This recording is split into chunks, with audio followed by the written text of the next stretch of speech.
So మనము వినాయక వీధి ఇంకా లోపలికైతే రావడం జరిగింది. ఒకసారి ఇప్పుడు వరద ఉధృతి అయితే కొంచెం తగ్గింది. వీళ్ళ సామాన్లు అయితే మాత్రము బయట పెట్టుకొని క్లీన్ చేసుకున్న పరిస్థితి మనకైతే కనిపిస్తూ ఉన్నది. ఒకసారి చూడొచ్చు, ఇంకా నీళ్ళు అయితే లోపలనే ఉన్నాయి, మొత్తము నిండిపోయే ఉన్నాయి. మొత్తం ఎత్తిపోసి బయట వేసి ఎత్తిపోతూ ఉన్నారు. ఒకసారి సామాన్లు అన్నీ తడిసిపోయినాయి. మొత్తం బట్టలు కానీ, బోళ్ళు కానీ, వాళ్ళ వంట సామాను కానీ అన్నీ ఇప్పుడే మొత్తము ఏదైతే ఫ్లోటింగ్ ఉన్నదో ఫ్లోటింగ్ మాత్రం తగ్గడం జరిగింది. వీళ్ళు మాత్రము ఆ బకెట్లతోటి తీసుకొచ్చి బయట పోసుకునే పరిస్థితి మనకు కనిపిస్తూ ఉన్నది. ఒకసారి వాళ్ళతో అడిగిదాం, ఎప్పటి నుంచి ఉంటారు? మేము 20 సంవత్సరాల నుంచి ఉంటున్నాం ఇక్కడ. ఇది 2 టైమ్స్ మాకు ఇట్లా రావడము.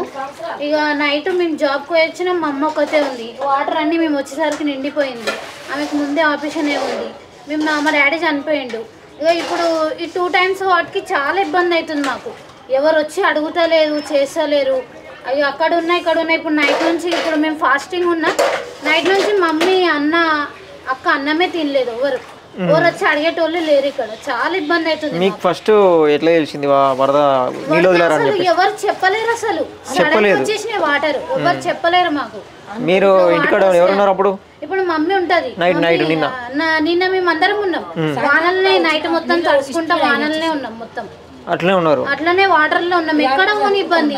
అక్కడ నుంచి వాటరే, ఇక్కడ నుంచి వాటరే. ఇక్కడనే ఉండిపోయినాం. ఇక చాలా పెద్ద పెద్ద అరుగులు ఉంటే ఆడని వాడే ఉండిపోయినాం. ఎక్కడ పోలేని పరిస్థితి. ఇక మా వాళ్ళు అనేటు ఎవరు లేరు ఇక్కడ. మేమే ఉన్నాం. మీకు హైదరాబాద్ ఇక్కడనే ఉంటాం. మేము ఏం పని చేస్తారు మామూలుగా? మేము ఇట్లా ఏమంటా కంపెనీలో చేస్తాను నేను. ఇక 8,000 జీతం వస్తుంది నెలకి. ఇక మా అమ్మ ఏమో జర బదులు కొలు చేస్తుంది వేరే వాళ్ళది. ఇక ఆమె చేసి వచ్చేసరికి మొత్తం ఎవరు చెప్పలేరంట. ఏ పోలీసు వాళ్ళు రాలేదు, ఎవరు చెప్పలేరు. ఇక సడన్ గా వచ్చేసరికి మేము అనుకున్నాం. అసలు సడన్ గా వచ్చేసరికి ఇక ఆమె ఒక్కతే ఇంట్లో బాసలన్నీ ఇంట్లో ఉన్నాయి. బియ్యం అన్ని ఎత్తి పడేసినాం.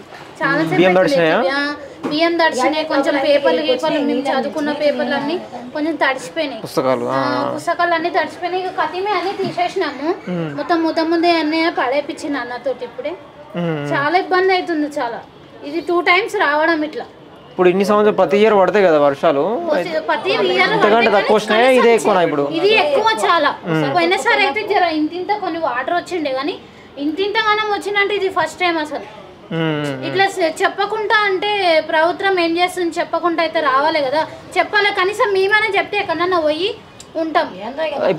అంత ముందు వచ్చినప్పుడు కూడా ఏం చెప్పలేదు సార్. ఏం చెప్పలేదు. ఇప్పుడు మొత్తం ఆ మూసీ నదిలో దగ్గర ఉన్న వాళ్ళకి చెప్పారు. ఇప్పుడు కనీసం ఇంతవరకన్నా వచ్చి చెప్పాలి కదా.